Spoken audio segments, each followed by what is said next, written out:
when I say pornography, I mean mine was sexual and pornography, and it was thoughts and fantasy and all that stuff since I was 5 years old. So literally, my whole life had been a major focus had been on that and those thoughts and stuff, because obviously I didn't have access, or maybe I had access, I don't remember anything, to any pornography when I was that young. You had to have. Probably, but it's going to affect his confidence. There's no way it can't. There's no way it can't affect his confidence, because the act alone is, number one, you're doing it in secrecy. I guarantee you're not doing it in the family room with a bunch of friends and family around. And so the reason you're doing it in secrecy is because you don't want people to see that you're doing that. And so just the very act of it is you're saying, this is wrong and I'm hiding it so no one else sees it. And I know I'm doing something wrong because I am trying to hide it. And therefore it's affecting my confidence, just confidence in myself. And you even take God out of the picture, it's affecting who you are. But it definitely takes your confidence in front of your maker away. You feel exposed, you feel dumb, you feel like you're measuring up. I think when you get involved in, rewind, when you get involved in this, I know that it has a major effect on how you perceive the world. And when you distance yourself from truth, from what's right, what you know is right, you get clouded, and your mind gets clouded, your thinking gets clouded, and you think, oh yeah, this is fine, but it's not, and you can't say that. It's like you're painting, and you're going over here, you're mixing black and everything is kind of going grayish. You can't really tell the vibrant colors because you've mixed that into it. And so that's what's happened. I remember you used to say that a lot. As you got more sober, you'd say things like, God, just feel like everything was so confusing and cloudy in the past. Like I just didn't see the world and myself clearly at all. You don't. Things just seem so much more clear now. Yeah. You used to say that a lot. So that's a major thing. Two things: confidence and seeing things clearly, because you don't see things nearly as clearly as you think you do. And that's personal experience, and I can back it up. The other thing is going to affect your affection between you and your spouse. You'll be less affectionate because it becomes more of a when you are in the bedroom, it becomes more of self-serving. It's a great way to say it. It becomes a self-serving act rather than a mutual act, because you're already in the thoughts, you're already revved up. Yep, you're geared up and ready to go, and so it isn't about us. Nope, you don't take the time. You're just trying to please yourself. And you may walk away feeling like, yeah, I was pleased, but is she feeling great about it? Yeah. Probably not. So it's definitely going to affect your affection, but it's also going to affect your love life. Now, reverse back a little bit, back to affection. It affects your affection with your children. Okay. And I want to be very crystal clear in here that I don't get misquoted or anything like that. I've never had even one sexual thought towards my children in my life. But because I was in that material and because I was in that lifestyle, I felt uncomfortable putting my arms around my daughter, because I didn't want to ever go. I never wanted to have that thought. I never wanted to go down that road. So I felt uncomfortable putting my arm around my daughter. So it affected the natural affection that would have just been an outgrowth of that relationship, became distorted and skewed. Very much so. And I think content that was in your. And I think that's hurt my children. And I haven't even had an affection with my boys either, the natural affection that you would have. And, we went on a trip with my family, and my brother was holding his daughter's hand. And I was like, oh my gosh. Well, she's like 18. Yeah. Yeah. Not like a little girl, like a woman's age. Yeah. And now it's not nearly as foreign to me now, but before it's like, oh my gosh, you're kidding, because my mind had been so polluted. I couldn't see things clearly. So that had a definite negative impact on the relationships with my children. And then additionally, one of the biggest problems I think in addiction is no one understands it. So few people do. And when I had prayed and prayed and prayed and got an answer from God, He sent me the book, the AA book. And I'm time going that book. It's a like 20, Alcoholics Anonymous. 20 It's in the academy. yeah, it's like Yeah. 20 miracles in a row to get that book. So we knew it was from him. Yeah. And they say they say 5 killers: 4, resentment, fear, selfishness, and dishonesty. And then I figured out that self-pity is one of those too, but that kind of falls into selfishness. But an addict doesn't understand how much those influence them. I didn't. I had no idea.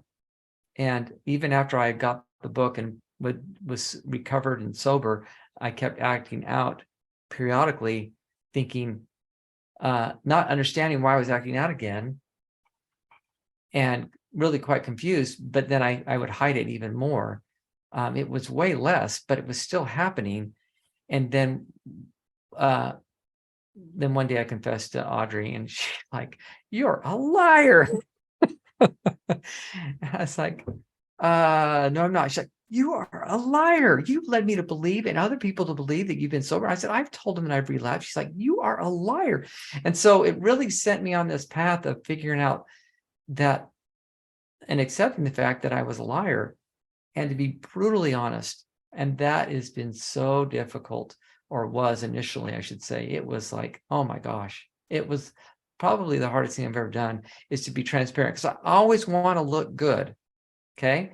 I want to be good, but I want to look good more than I want to be good. I want to look good. And that was kind of born and bred into me. And so I would lie about things all the time when I didn't have to lie. Now, I'm not like a pathological liar. I would just want to look good. So I might tell somebody something, but not say the whole truth, or leave out an important part, or I might Sculpt it in a certain way sculpt to it, have exactly, it look better than it was, or just whatever I could, right, to make it appear that I was a good person. Yeah, here's one example. It's really funny, but it's true. I would only ever wear a white shirt to church because I thought you were more righteous if you wore a white shirt to church. And I know that plenty of people at church are like, "These guys are awesome," and he's got a blue shirt on, but I don't understand the correlation here. How could you be so awesome and wear a blue shirt to church? So I'm not kidding. That is literally, I've always worn white shirts. So, now again, I don't wear a white shirt to church. It's really weird, but it's because I do it purposely to admit to the world that I'm not perfect. And no one cares. No one thinks about it. But up here, I did. I actually think you look nice. The other problem is the fears. That was a major problem for me, is being controlled by fears. And so I purposely, like getting on this right now, is facing fears, because I want to look good and I don't want to embarrass myself, and I don't want to fears are just lies, right? So I don't, whatever the fear is, it's just retarded, but I don't want to be controlled by fears anymore. And I've pushed myself to face those fears on a regular basis. And that has been hard. And so when you're steeped in addiction, I think lots of times you're controlled by fears. So is it affecting you? Absolutely. I mean, I could tell you probably about 30 different real estate projects. I tell my wife, that is a moneymaker. That is a great project. And did I ever pursue them? No. I might start pursuing for 20 minutes. And then I always found this perfect excuse why I can't do it. But the real excuse was that I was scared to death that I couldn't be able to get the financing, because this is a multi-million-dollar development or whatever. Now, we would have made millions had I pursued it, but I didn't do it. I was shut down by fear over and over again. And then resentments. Oh, well, let's rewind a little bit. Back to dishonesty. I was very critical of people, and I didn't realize I was critical of people, because if I was critical of them, it made me look better in my own eyes. And I had to look good. So I was really good at tearing people down or sizing them up, which they never sized up, right? And I would always find the fault and that was a major stumbling block for me. So did that affect my relationships with other people? Absolutely. Absolutely it did. So you're in pornography, it doesn't affect anybody. That's not true. It affects you. Same with resentments. And that was tied to that, where I would resent people. boy, I could resent someone at the drop of a hat. I resent people I never met before, didn't even know. And, there's a long list of politicians. I don't really like them now, but I had all this resentment towards them because they should know better. They're the leaders, right? They're supposed to lead, not lead us into a ditch like they're trying to, or they are, but they're supposed to lead us to the paths of righteousness and happiness, right? And they didn't. So I resented them. I resented God. I resented Audrey. I resented myself a lot. And that's probably a good way to kind of wrap it up, is the resentment towards myself was probably, I think I hated myself more than anybody. And if you don't love yourself and appreciate who you are, it's going to affect your entire life. And that's why the confidence is low and the fear is greater. That's why you resent. I think it ties into all those things, into the resentment. And that's why the dishonesty is perpetuated, because you've got to look good because you're not good, because you're lying, you're hiding, and you're looking at stuff that the world says is great, but the world also says you can choose your gender. So we're not going to follow that path. But they're saying, but you're following that, and it's really eating you up, and you don't know it is, and you have those moments. Everyone has those moments where they're like, they get a glimpse of what really is going on, and they're like, and it's so painful. You bury it real quick, and the best way to bury it is to look at someone naked. I mean, if that's your addiction. Now, this applies to any addiction, pornography for sure, but also applies to any kind of drugs, gambling, gaming, doesn't matter what it is, food. The same things apply. It's just your poison, right? What poison you choose to down, and that's the thing that's going to kill you, or is killing you. But the thing that's feeding the addictions are the same 5 things. The self-pity. I mentioned self-pity, but I didn't go into that, did I? But the 5 things are self-pity, selfishness, dishonesty, fear, and resentment. And the self-pity is, I hate feeling like that. Oh, I hate feeling like self-pity, because what you're doing, and if you're in the academy, that you don't want to be the victim. And when you get into self-pity, you are the victim, and you're blaming like crazy, and you feel so impotent. You feel so weak because you're just acting out of that paradigm that you're the victim. That's what I can't stand about these big movements across the world. They're full of victims, right? And this is the same thing. And you get into that, and it's so easy to slip in that. And why is everything not going my way? All I did was try to do it. I just, did this, I remember hearing an addict one time, he would say, I just built her a nice house. Really? He's talking about his wife. Yeah, he would say that about his wife. I just built her, left him. Yeah, I just built her a nice house, and she left me. Well, I don't think so. But that self-pity is so easy to fall into. And I was pressing all 5 of those. I was doing really good at being in fear, resentment, self-pity, selfishness, and dishonesty. And maybe you only go into one, or the addict only goes into one, but it doesn't matter. They've got to be attacked, and the character has to be uplifted. And the character, and if you don't upgrade your character and allow your conscience to control your decisions rather than your emotions, then you're gonna stay in that. And particularly, I think I've heard more with alcoholics probably than anybody, is the violence that comes with it, right? And they get out of control because they're mad, and they're mad at the world, they're mad at themselves. You get deep enough in pornography, you'll start acting it out. Probably. Yeah. And mine was tempered a lot by my spiritual endeavors, reading God's word every day for, what was it, 30 years, 35 years, going to church almost every week, praying daily, families, being with a family, in a family, in a monogamous relationship. That helped a lot. That curbed a lot of it. There was a lot of fighting. It wasn't like I just would give in all the time, because I fought a lot. But I also gave in a lot. So does it affect the relationship? Absolutely. It's like Bill Clinton saying with Monica Lewinsky that it doesn't affect it. Yeah, right. Are you kidding me? It doesn't affect the nation. How can it not affect the nation? If the person's character is weak, it's going to affect everything they do. And so if your character is weak because you're indulged in this addictive behavior, and you know it's addictive when you know you shouldn't be doing it, and you do it anyway. I had a friend I told one time, and I told him that I was struggling with. That's the best way to say I'm struggling with. It's like a. And just saying instead of saying I'm a pornography addict, you say I'm struggling with pornography because it makes it sound better. I got all the tricks and tips to make it sound really good. And he says, "Oh, I do too." And I was like, "Well, you should do this." He's like, "I'm not an addict." I said, "Then stop." And he says, "Okay." He never picked it up again. I was like, "Wow, you're really not an addict." But anyway, so yeah, it does affect you. It does affect your relationship, your marriage. It affects your family, and I believe, because I'm a religious person, I believe when we sin, and that's when we do anything contrary to the will of God, that God's Spirit pulls away from us. So even if all the things I've said this far didn't apply, which they all do,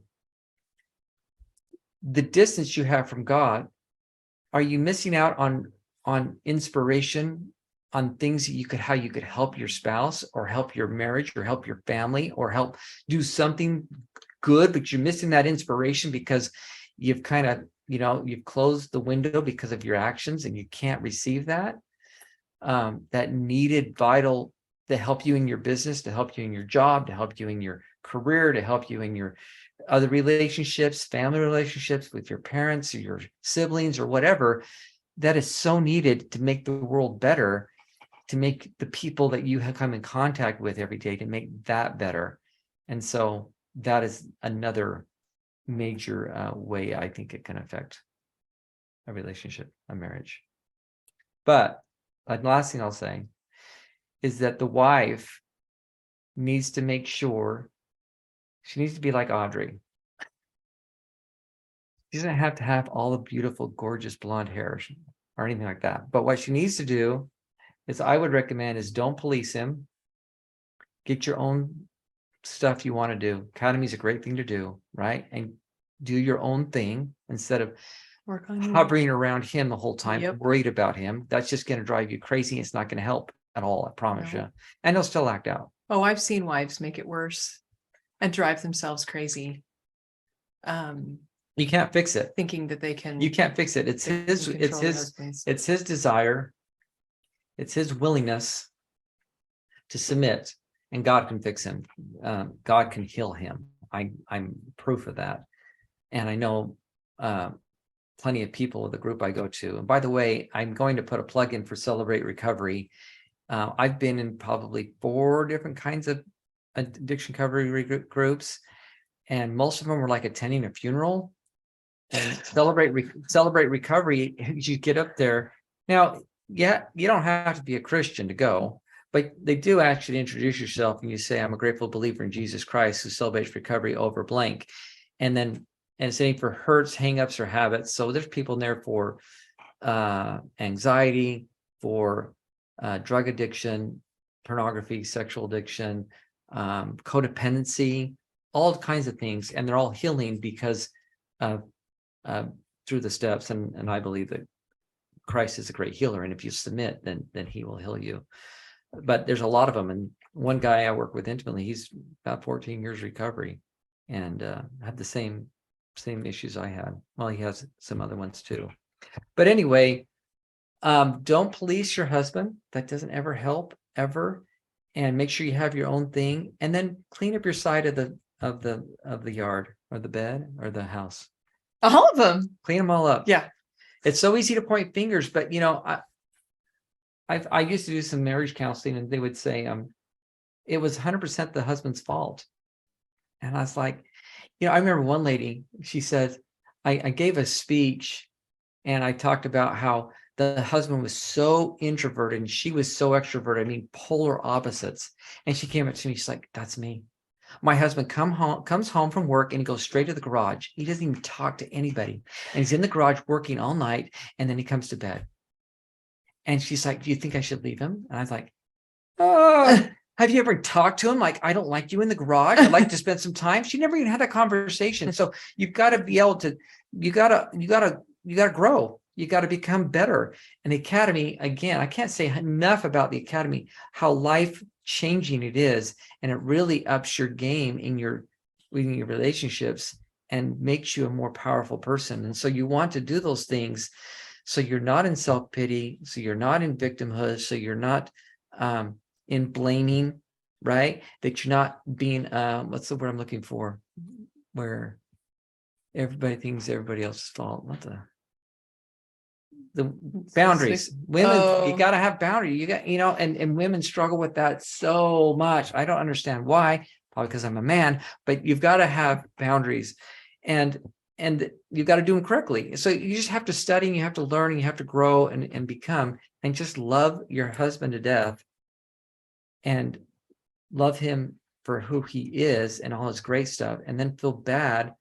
Like the AA book says, if you went into, if your worst enemy was, and you had a real enemy and they were your worst enemy, if you went into a room and they were in a hospital and you went in there and they were dying, you'd probably feel you probably wouldn't go stick a knife in. You'd probably feel some bad towards them, some passion, right? Yeah. And that's how you want to see the addict. You want to see them, oh my gosh, I'm so sorry. Because I promise you, I'm sure, I don't know, because I've never been married to an addict, but I would imagine it's worse for the addict, for themselves, than it is on the spouse, because the addict's with themselves all day long, every day, and they're in their head and they know what's going on. And the spouse carry the shame. And the spouse doesn't have that burden to carry. They've got the other burdens, but so just feel compassion for them and love them for who they are and all the great stuff. And they'll see that who you really are. Just like, what's that book in the academy? You can't hide how you feel about people. With all the one syllable names, Max and Ted and Lou and Leadership and self-deception. Yes, that one. That one. So they know how you feel about them. And if you just genuinely feel great about them, they're going to notice, and it's going to affect them. They're going to, one of the reasons I'm here and I'm recovered is because of this babe right here, because she used to tell me, you are not this, you're better than this. And I was like, who did I marry? I know I married above my head, but holy cow. And that's how it should be. You're better than this. I love you. You are awesome. And I remember when I got into recovery, she's like, this is the man I married. I knew this. I knew you were in there. Yeah, it was. So it reminds me of that story in Bonds That Make Us Free, where the husband was super aggressive and angry. I don't know if you remember that story. And he would yell at her often and really demean her and treat her badly. And what if I was in the wrong? And I think it's in that chapter. Maybe it's in that chapter. And she was working on herself, and she was working on getting out of self-deception, and she was working on seeing others correctly and taking that first action, like the book recommends. You do the thing that you intuitively know you should do right now in this moment, and then you're not in self-deception, and then you see clearly and all of that. Anyway, so she'd been working on that. And so then there was this moment, this one time, and he got angry again, and he was yelling and screaming at her.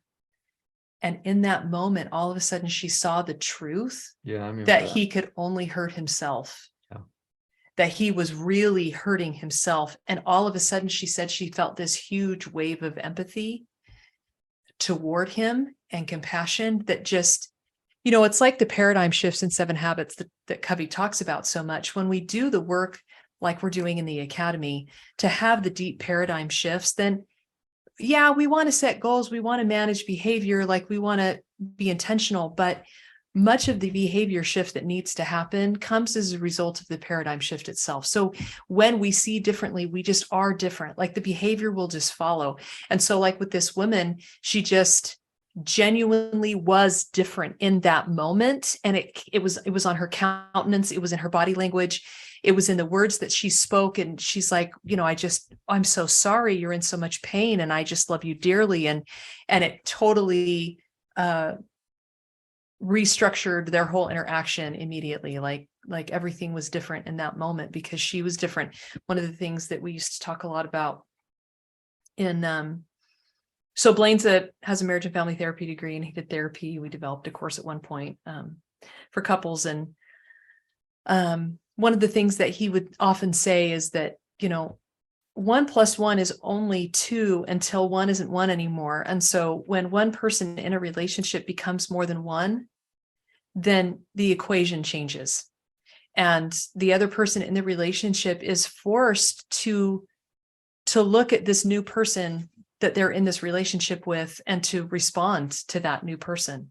And that's why, we had a woman go through the academy last year, and she was ready to leave her husband.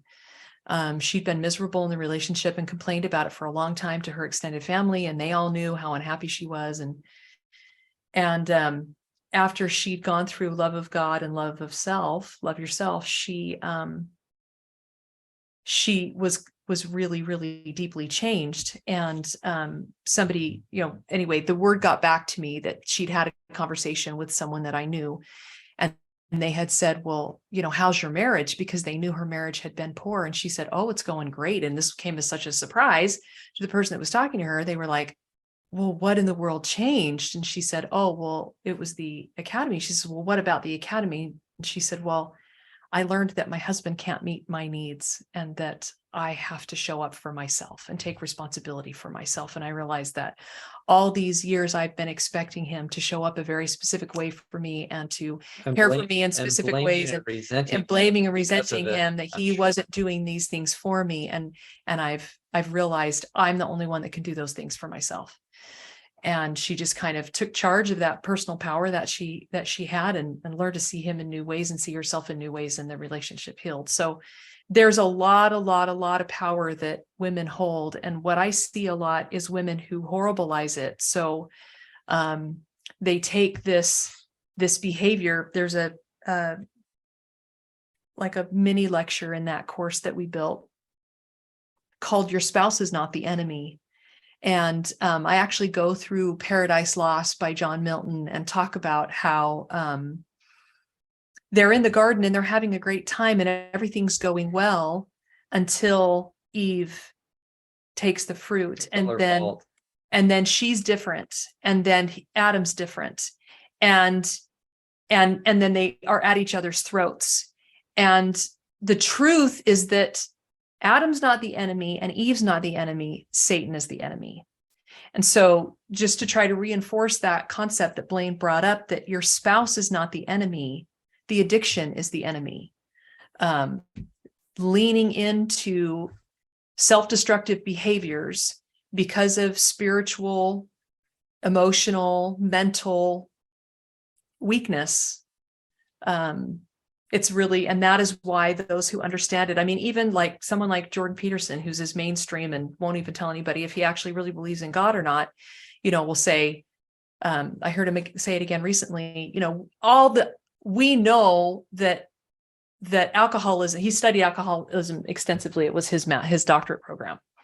And so he talks about alcoholism a lot. And he says, we know it's a spiritual disease. Like the science bears that out. Like we don't actually understand why that's the case, but only spiritual means heal alcoholism. Well, but think how destructive it can be too. You're looking at these different addictions, even gaming, overeating for sure, drugs, sex, alcohol, all of those kill people. Literally, they die. Now, drug and alcohol probably more, but people do have horrible lives if they get into food addiction and very premature deaths. Sexual, you risk getting STDs and if you were to get that bad, right? And you get AIDS or to get whatever, it definitely they all can kill you. So again, they aren't the enemy. They're hurting so bad. They're just symptoms. They're willing to put themselves at risk because there's pleasure in it. If there wasn't pleasure, if it wasn't soothing, no one would do it. It's not like we're a bunch of retards. Now, it's kind of retarded what we do, but still, we're not. And what happens is you get taking that thing because it's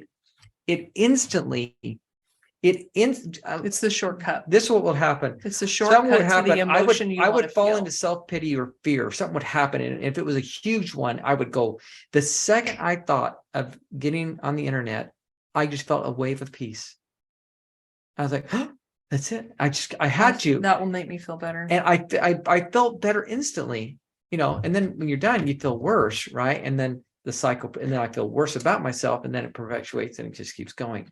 But there's that feeling, that rush, that calmness that's going to soothe those really turbulent feelings that you're having, and that are taking you into depending where you're at, right?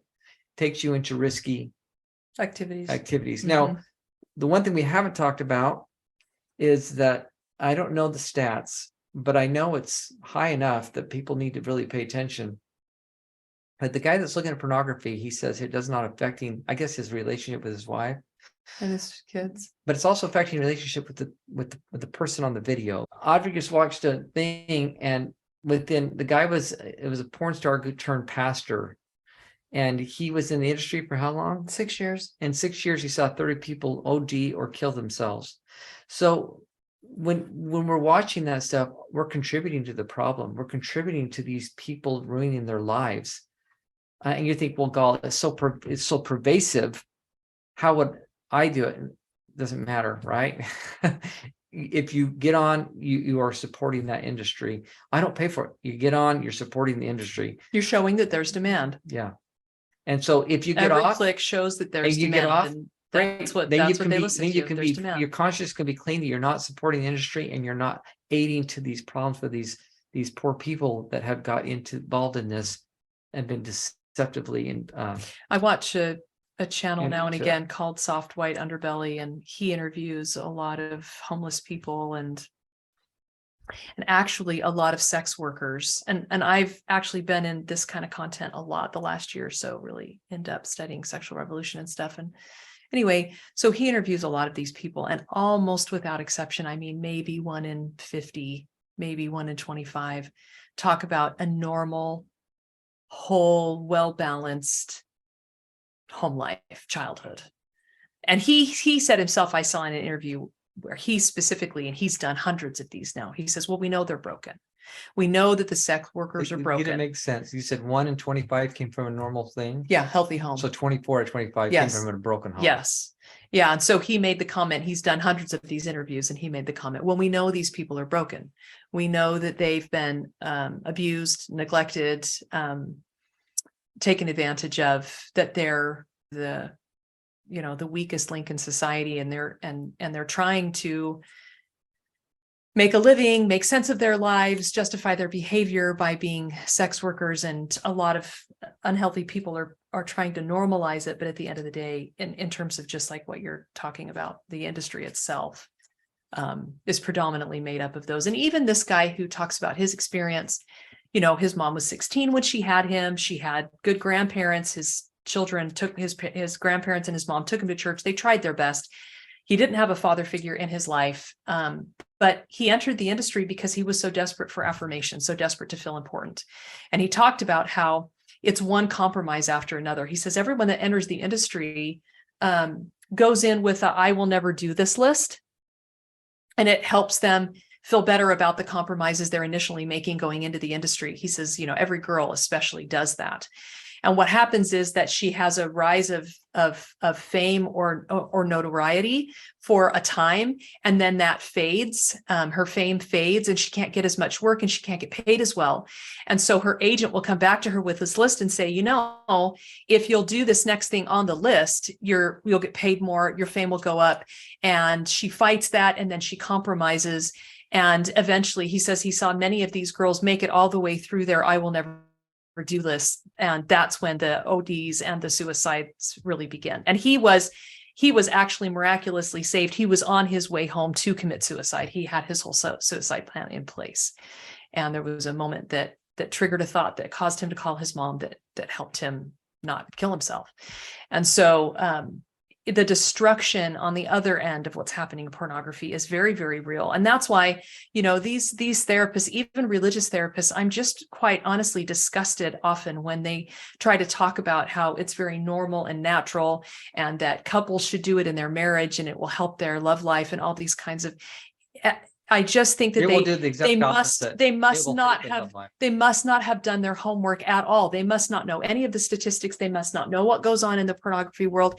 And they must not be looking honestly at where it so often leads, because I know people personally in my life that started out watching pornography as couples, which led to swinging, which led to divorce, which led to dysfunctional children. And I've watched it firsthand in the last, 20 years with multiple people. So it's not like we don't know where this leads. So all of this to say, this is kind of a very, very, very long answer to the simple question, but it's not a simple answer. It's an important question. And whoever posed this question is clearly in pain. And I want her to know that we love her and hear her, and that she's not alone, and that it's a lie, that it's not all her fault, but that there are steps that she can take. I would say, see the enemy in its proper light, work on your own ability to stay a creator, to stay out of self-deception, to see the good, recognize the good, acknowledge the good, praise the good, and to not believe the lies, and to recognize that your husband is in his own pain and he's coping with destructive behaviors. And of course he wants it to be okay. Of course he wants to listen to those in the world that are telling him it's just fine. Of course he wants it to be. Of course he's deflecting. I mean, that's why we do that. That we blame to deflect shame. Like, that's why he's doing that. Because he feels so much internal shame. He just can't even, he's petrified, terrified to face it. Like, to actually say, there's something wrong with me. I really have got to address this, and do the weight of that, the load of looking at that, walking through that. I mean, Blaine and I have been through some very, very, very painful experiences, very painful moments, very painful conversations, weeping together over very painful stuff. And so the path is not, covered in rose petals. Yeah, so, but it ends good. And the path, if you don't take that path, it doesn't end good. yeah, It just ends bad. It just gets worse. It doesn't get better. It gets worse. Because then when eventually your relationship becomes even more terrible, lots of times it leads to divorce. Then you feel even worse, right? Even if it doesn't lead to divorce, you're so disconnected, and it just ends bad. But when you push through the hard stuff, the really hard stuff, there's good on the other side. And there's a lot of, the truth will make you free. hey, that's true, huh? Yeah. That's a true statement. I'm grateful for the question. I do have a couple podcasts on it that you can listen to. It is part of my story, of our story. And it's an important piece. There's lots of other trials and hardships we've had too, but I'm just trying to help refine Audrey and make her the person you really she were. become. It's so I generous just of you stuck my neck out there, and to help me grow as a person, babe. Yep. Appreciate that. the tougher the trial, Yeah. the prettier the work. stone on the end, right? There you go. Hey, Diamond, now I'm a diamond, so there it is. you gotta get compressed and beat up. There you go.